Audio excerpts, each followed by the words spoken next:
जय भोलेनाथ। नमस्कार, मैं साधना पांडे मार्गदर्शन पे आपका स्वागत करती हूँ। दोस्तों, चैत्र मास की पूर्णिमा इस बार कब मनाई जाएगी?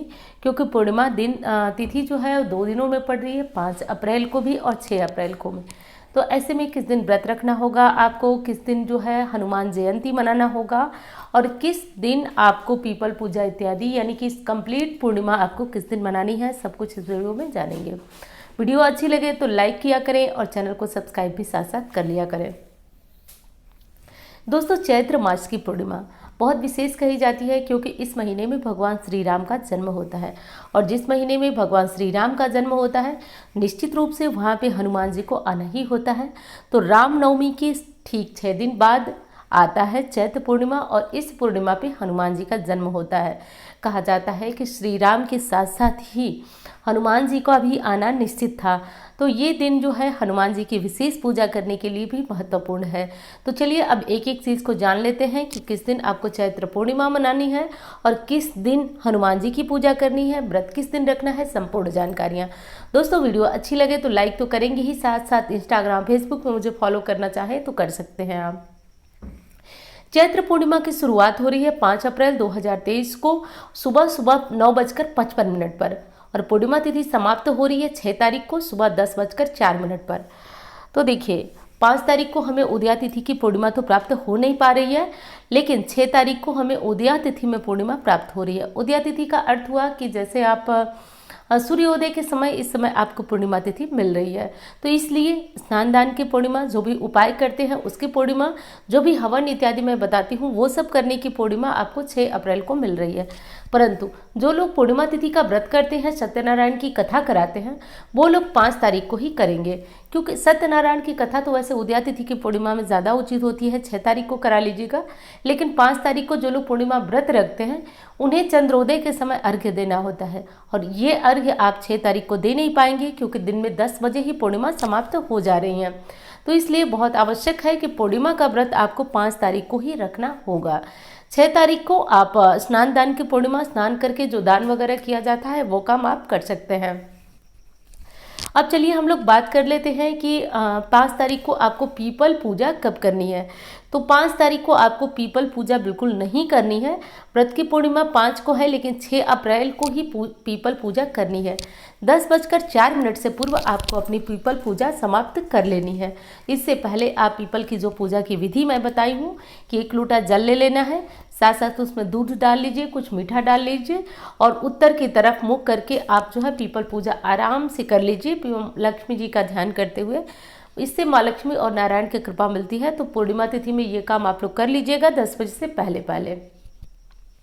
अब चलिए शुरुआत से जान लेते हैं कि पूर्णिमा पे आपको क्या करना है। जो लोग व्रत रखेंगे 5 तारीख के नियम का आप लोग ध्यान रखिएगा। 5 तारीख को व्रत रखिएगा।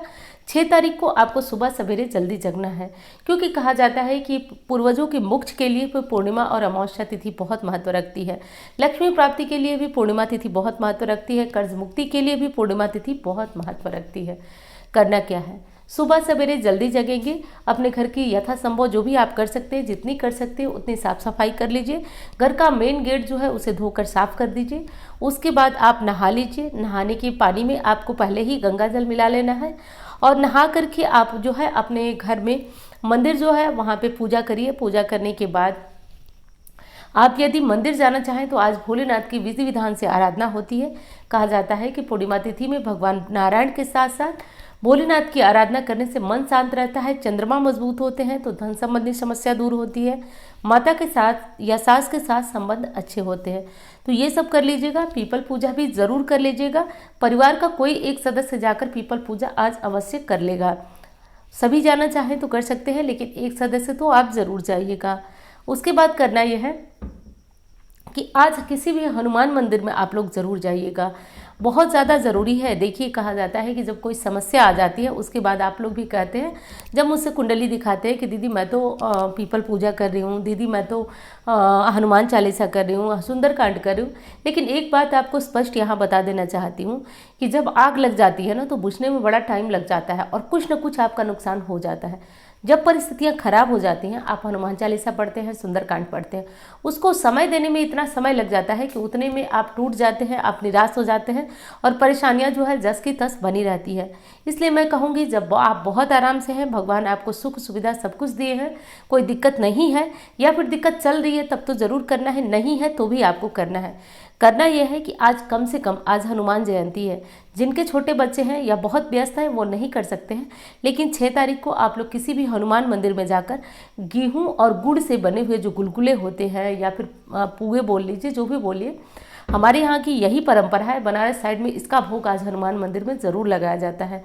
आज जो है बनारस में संकट मोचन मंदिर में बहुत भयंकर भव्य जो है भीड़ भी होती है, लेकिन आप लोग के यहाँ जो छोटा मंदिर है, आप लोग वहाँ जाकर के भगवान हनुमान जी की पूजा करिए।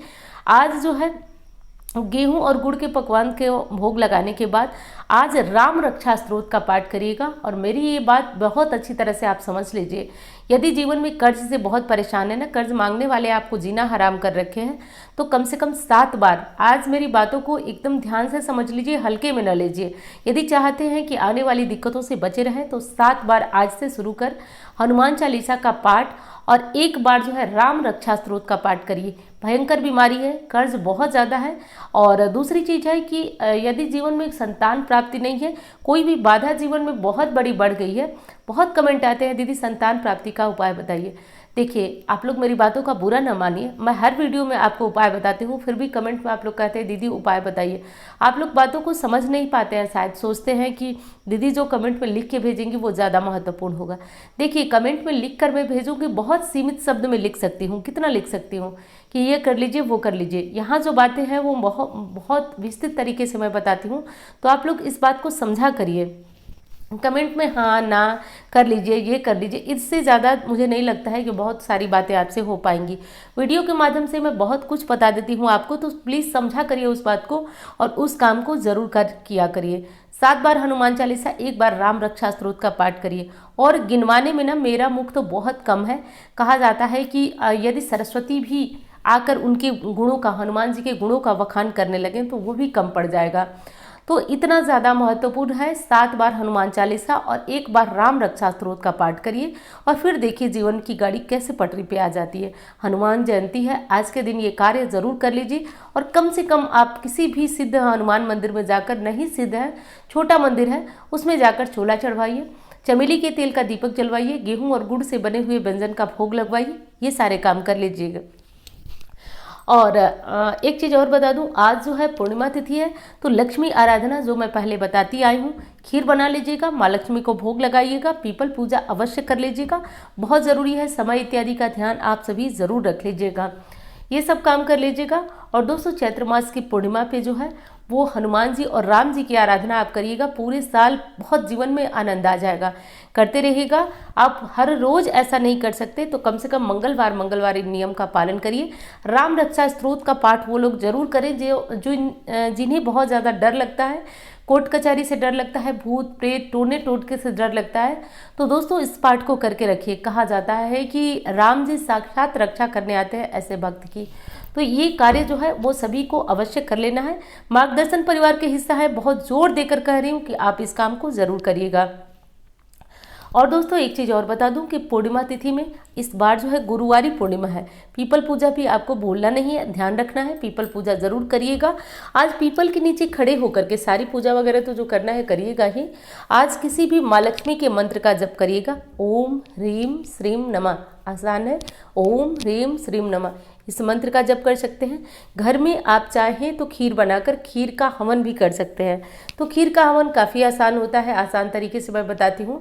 अब देखिए सारी बातों को बता पाना, जो लोग जैसे नए जुड़ते हैं तो वो लोग बोलते हैं कि दीदी पूरी बात तो हम समझ ही नहीं पाए, तो इसलिए मैं सोचती हूँ कि वीडियो बहुत लंबी हो जाएगी, लेकिन क्या किया जाए। चलिए खीर का हवन कर लीजिएगा, हवन की विधि इत्यादि मैं हमेशा बताती हूँ, कर लीजिएगा। ये बहुत ज़्यादा पावरफुल उपाय है, इसको कर लीजिएगा। और पूर्णिमा के सारे नियम विधि के साथ साथ एक सावधानी भी आपको बताना चाहूँगी। आज जो हमारी बहनें हैं, वो ध्यान रखेंगी कि आज जो है गुरुवारी पूर्णिमा है, आज कदापि घर का कोई कबाड़ न निकालिएगा, न बेचिएगा, और हाँ, घर के मुख्य द्वार पे ही सिर्फ पानी डालिएगा। अन्य जो है पानी वगैरह डाल करके धोना वगैरह, घर को पोंछना इत्यादि मत करिएगा। झाड़ू लगाकर साफ सफाई जितनी हो सके कर दीजिएगा, कबाड़ इत्यादि न बेचिएगा। और साथ साथ दोस्तों एक चीज़ का और ध्यान रखिएगा, बाल कदापि न धोइएगा, क्योंकि आज गुरुवार है, साथ साथ पूर्णिमा है, तो दोनों दोष आपको लग सकता है। आज यदि घर में कोई मांगने वाला आता है घर के बाहर, तो दे दीजिएगा, प्रयास करें कि इतना दे दें कि वो संतुष्ट होकर जाए। तो ये सारे नियम आप ध्यान रखिएगा। और दोस्तों जीवन में कोई दिक्कत चल रही है, समाधान नहीं मिल रहा है, आप कोई ज्योतिषीय समाधान ढूंढ रहे हैं, तो इन नंबरों पर संपर्क कर आप मुझसे कुंडली दिखा सकते हैं। देखिए, भगवान चाहेंगे तो जीवन में ये छोटे छोटे उपाय बहुत चमत्कारी परिवर्तन करते हैं। लेकिन कोई बहुत जटिल समस्या है, जैसे कि पितृदोष है, काल सर्प दोष है, कोई बहुत बड़ी दिक्कत है जिसका कि आपको निष्कर्ष नहीं मिल पा रहा है, तो ही आपको इन उपायों का असर नहीं मिल पाता है। तो परेशान ना हो, बिल्कुल जीवन में आप धैर्य के साथ आगे बढ़ते रहिए, भगवान भी एक न एक दिन आपकी जरूर सुनेंगे। तो चलिए अब मिलती हूँ इस तरह के वीडियो के साथ। धन्यवाद। हर हर महादेव।